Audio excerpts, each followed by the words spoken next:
السلام علیکم رحمۃ اللہ وبرکاتہ۔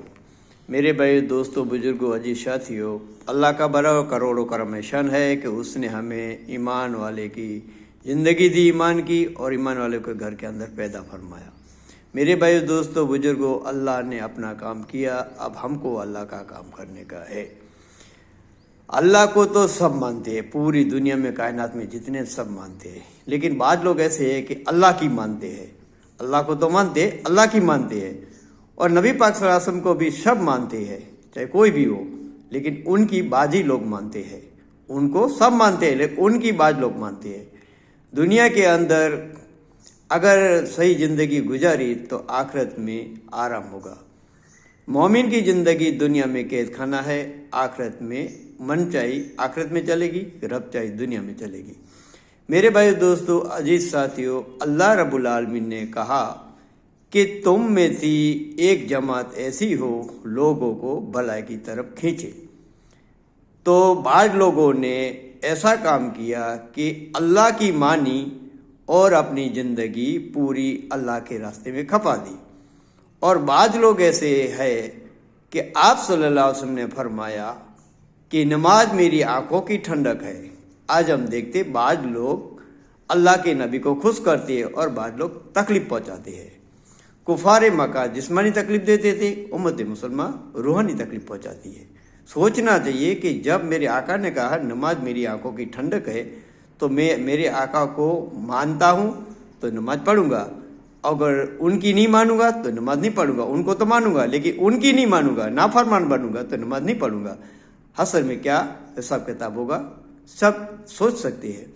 میرے آقا صلی اللہ علیہ وسلم نے اس منظر کو دیکھ کر فرمایا کہ میں نے سب سے سمجھو کوئی منظر گھبراہٹ والا دیکھا تو قبر دیکھا، کیونکہ قبر ایک ایسی آخرت کی منزلوں میں سے پہلی منزل ہے جو ان کے اندر چھوٹ گیا ان کے لیے باقی کی منزلیں سب آسان ہو جائے گی۔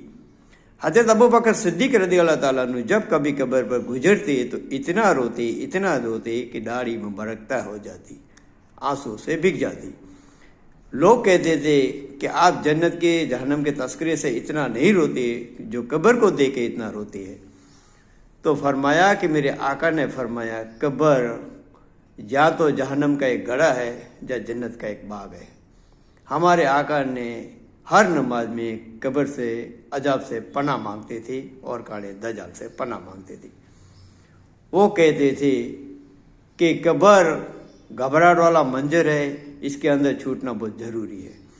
میرے بھائی دوستو، ان لوگوں نے جو اللہ کی مانی، اللہ کے نبی کی مانی، ان کے مطابق زندگی گزاری تو یہ راحت اور آرام سے سو رہے ہیں۔